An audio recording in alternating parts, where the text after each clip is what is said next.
My name is Jessica Cotzin. I do business development for a children's soccer company. I also write part-time for a travel reviews website. I am a Colombian Jew. My mom is from Bogota, Colombia, and my dad is Jewish American. It's a really interesting mix.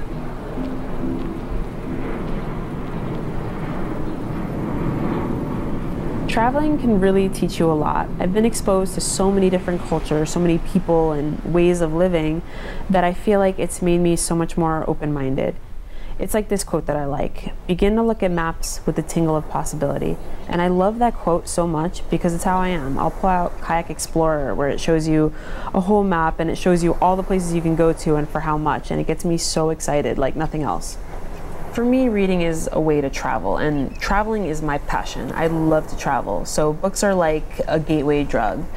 Like right now I'm reading this Japanese author, Haruki Murakami, who I'm obsessed with. I've read all of his books, and you know, if you love to travel, believe it or not, you like to read, because it just sweeps you away on some crazy story, and you just have to let yourself get sucked into it. The Lost Pilot by James Tate. Your face did not rot like the others. The co-pilot, for example, I saw him yesterday. His face is corn mush. His wife and daughter, the poor ignorant people, stare, as if he will compose soon. But he was more wrong than job. But your face did not rot like the others. It grew dark and hard like ebony. The features progressed in their distinction. If I could cajole you to come back for an evening, down from your compulsive orbiting, I would touch you. Read your face as Dallas, your hoodlum gunner now, with the blistered eyes, reads his Braille editions. I would touch your face as a disinterested scholar touches an original page. However frightening, I would discover you, and I would not turn you in. I would not make you face your wife, or Dallas, or the co-pilot Jim. You could return to your crazy orbiting, and I would not try to fully understand what it means to you. All I know is this: when I see you, as I've seen you once every year of my life, spin across the wilds of the sky like a tiny African god, I feel dead. I feel as if I were the residue of a stranger's life, that I should pursue you. My head cocked toward the sky, I cannot get off the ground. And you, passing over again, fast, perfect, and unwilling, to tell me that you were doing well, or that it was a mistake, that placed you in that world and me in this, or that misfortune placed these worlds in us. James Tate's Lost Pilot is probably one of my favorite poems for a lot of reasons.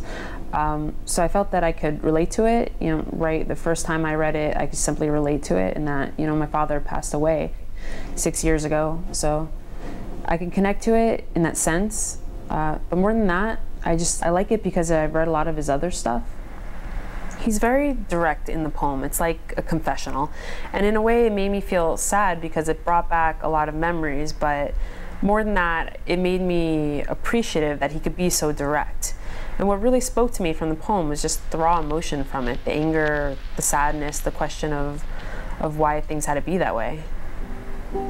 I was very close to my dad. I knew my dad, and I wasn't a baby when he died, like in this case.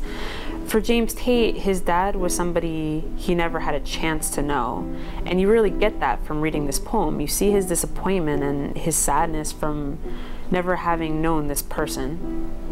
Writing for the travel reviews website has been an awesome opportunity for me just because it's been so easy, because I'm always traveling, I'm always on the go, and discovering new cool places in Miami. You know, I'm kind of like a go-to person for all my friends and coworkers.